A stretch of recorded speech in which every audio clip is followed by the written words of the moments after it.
Good afternoon, students. So today we'll be discussing regarding the very common disease condition that is kidney stones. So which we can see in our day-to-day life. So the other name for kidney stones are renal calculi or uh, lithiasis. So it is a very common disease condition what we can see in our day-to-day life. So let's go through the definition. First, the definition is renal calculi or renal stones is also known as urolithiasis.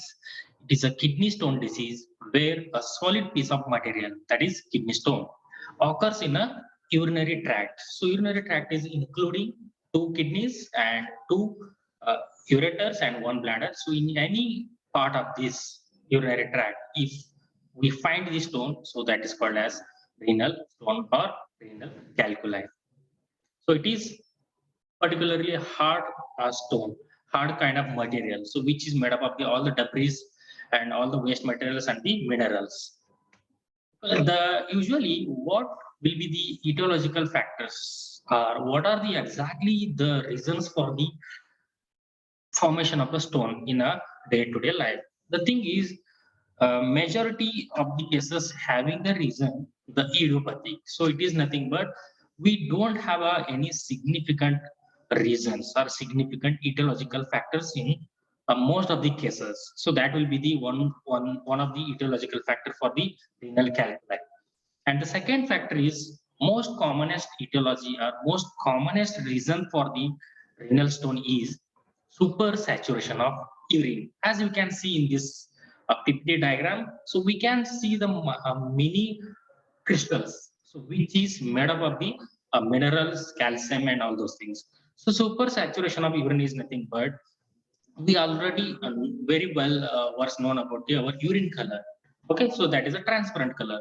So when we did not have the proper amount of the oral liquids, so that is called as a dehydration. So when the dehydration leads to the high level, what we can call to the extension level. So in that situation, what will happen? Our urine is going to become darker in color, like a cola color, Coca-Cola, Pepsi. So that color of urine we are going to pass. It indicates that it is a dehydrated. So when we get dehydrated, that is nothing but when we get the high amount of minerals, the stockage in our urine. So that is going to become urine supersaturation.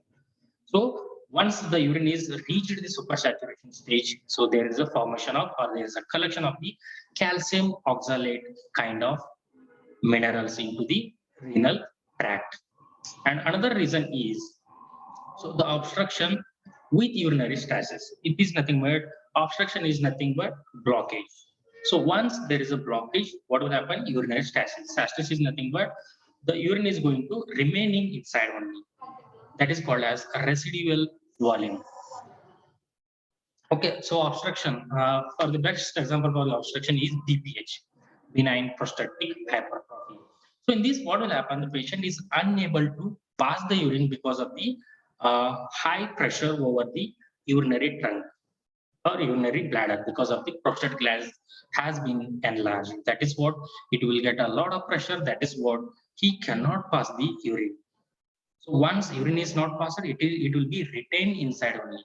So when the retention of the urine is happened, so that will creates the collection of the debris and minerals. So let's move to the another etiological factors. Those are urinary tract infection. So in urinary tract infection, usually what will happen? The patient will feel acidic nature. Okay, so burning sensation. Because of this, also the patient may have the urinary stones. And another thing is few kind of medications.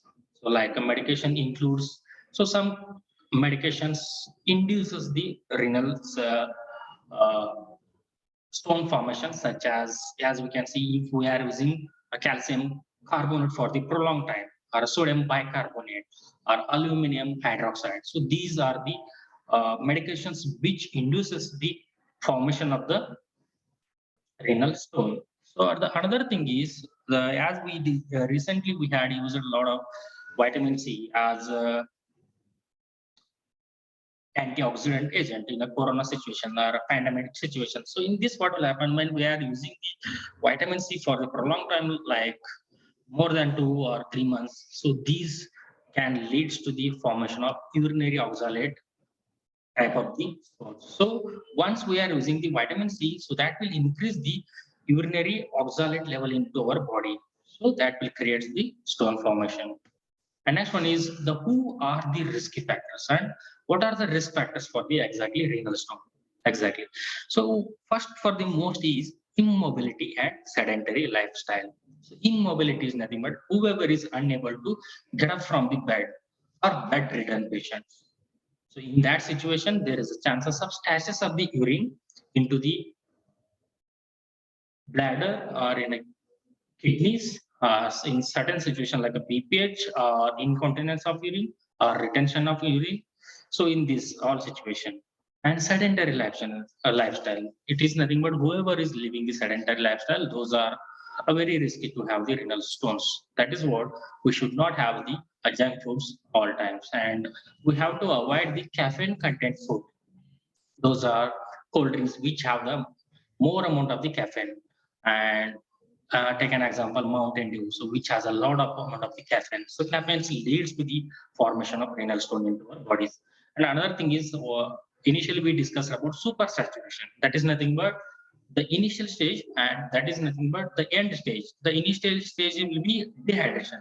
So dehydration is nothing but when we did not consume the uh, normal amount of liquid orally. So that leads to dehydration into our body. That is nothing but the fluid volume, whatever fluid volume. So that is going to imbalance equilibrium or homeostasis, what we can call. So intercellular and extracellular will need a fluid for to live day-to-day activities. So for the nutrition or for the energy, all the cells requires the water. So when we did not consume the normal amount of water, so that leads to affect the all body cells along with the formation of the renal stones. And another thing is the whoever has a previous histories of the renal calculi, so those are the very risk people. So there will be a recurrent chances of having the renal stone, that is renal calculi. And another one is imbalance of the pH in urine. So already we know that the pH level. So we have to maintain the neutral pH level in our body. So when it is alters or when it is differs, like take an example, when it is increases or when it decreases, it will reach the acidic and alkaline nature. Okay, so when we reach to the alkaline nature, what will happen? The patient will feel difficulty or burning sensation in the urine. That is called as dysuria. Okay, so in this situation, even this factor will be affecting on the formation of the urine. And the other thing is metabolic disturbances that results to increase in calcium and other body ion in the urine. So take an example, metabolic disturbance, like whenever we cannot maintain the metabolic disturbance like respiratory acidosis, renal acidosis, alkalosis. So in these cases, what will happen? The whole body metabolism system is going to disturb due to the abnormalities of the hormones or improper working of the organs. So in certain situations, there may be a chances of increasing the calcium. Take an example, gout. So gout is a bone kind of disorder. So it is joint pain disorder. So in this, what will happen? The normal uric acid is going to rise up suddenly. So what usually the normal uric acid is 2.4 to 6.0 in a female and 3.4 to 7.0 milligram per dilution in a male. So when it is increased suddenly, so that will affect the urine kind of uric kind of stones formation.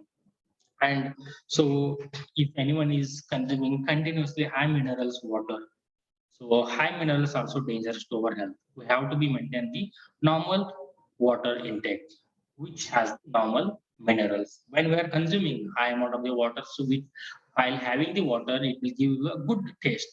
But so certainly, if you are taking that kind of high minerals water more than the 1 or 4 months, so there will be chances of that mineral can store into our body and makes the renal stones. And another thing is it will depend on our diets also. Like a diet which we are consuming, which will be having the high purines, the oxalates, calcium supplements, and animal proteins like a meat, chicken. So if we are consuming into our day-to-day lives, there will be chances of deposition of the calcium, protein, and other minerals into our body. And other risk factors are prolonged indwelling catheterization. So whenever we human being unable to wide our urine, so that time we are going to insert the catheter, that is so proper SR, simple rubber catheter or a Foley's catheter, to drain the urine from the urinary bladder to the outside. So in these certain situations, when we are keeping this catheter more than 1 month or 15 days, so there may be chances of UTI. So UTI leads to the formation of the renal stones. And another important thing is the risk factor is neurogenic bladder. So neurogenic bladder is nothing but it is a congenital abnormality. So in this, what will happen exactly? By birth only, the child will be having the flaccid. So our urine bladder is like a dome shaped. So in this disease condition, what will happen? So the patient will be having flaccid. That is nothing but the dome shape is going to become small, the flaccid one, spastic. That is what it cannot get the space to keep or store the urine for the normal storage system. So in this, what will happen? This urinary bladder will be having the dome, like it will be having small tubes. In that particular part, it is going to collect the urine. And we know that we have a different types of stones. So we'll discuss those all stones in detail today. So the first kind of stone is calcium oxalate, calcium phosphate next one, and struvite, uric acid, and cystine. So the most common one is always keep in mind the calcium kind of stones we are going to find out in our almost of the all cases. So let's discuss these all things in one by one, how they are exactly, how they looks like. So take an example, first one is calcium oxalate. So as you can see in this PPT or in this diagram, so the incidence rate of this calcium oxalate is 35 to 40%. And the color of this calcium oxalate is, it looks like a, as you can see in this diagram, it looks like a black dark brown. Okay, so the sensitivity is nothing but either it is a visible in X-ray or not. So it is visible in X-ray. So when we are taking the X-ray or when we are going for the radiographical studies, it will be visible easily. So those are called as radio opaque. The sensitivity is radio opaque. And the next one is calcium phosphate. So the calcium phosphate, as we can see in this diagram, the incidence rate is 8 to 10%, and it looks like a dirty white color. Okay, and the sensitivity. So even this calcium phosphate is looks like a radio opaque. It means that even it will display or even it will visible in all X-rays. So next one is struvite or magnesium. Struvite. The other name for struvite is magnesium ammonium phosphate. So the incident rate is 10 to 15% and color is dirty white color. As you can see in this diagram, it looks like a dirty white color, and the sensitivity. So the just keep in mind. So sensitivity is even this is also radio opaque. It means that even it will visible in X-rays and all the CT scan. And uric acid next one. So the uric acid has a very interesting feature, that is it is a radiolucent. So it is not visible in X-rays nor in CT scan or in ultrasonography. For this kind of stone, we have a special specific diagnostic evaluation such as IBP, intravenous pylography. So we'll explain when it comes to the diagnostic evaluation. So the incident rate of this uric acid is 5 to 8%, and it looks like a yellow or reddish brown.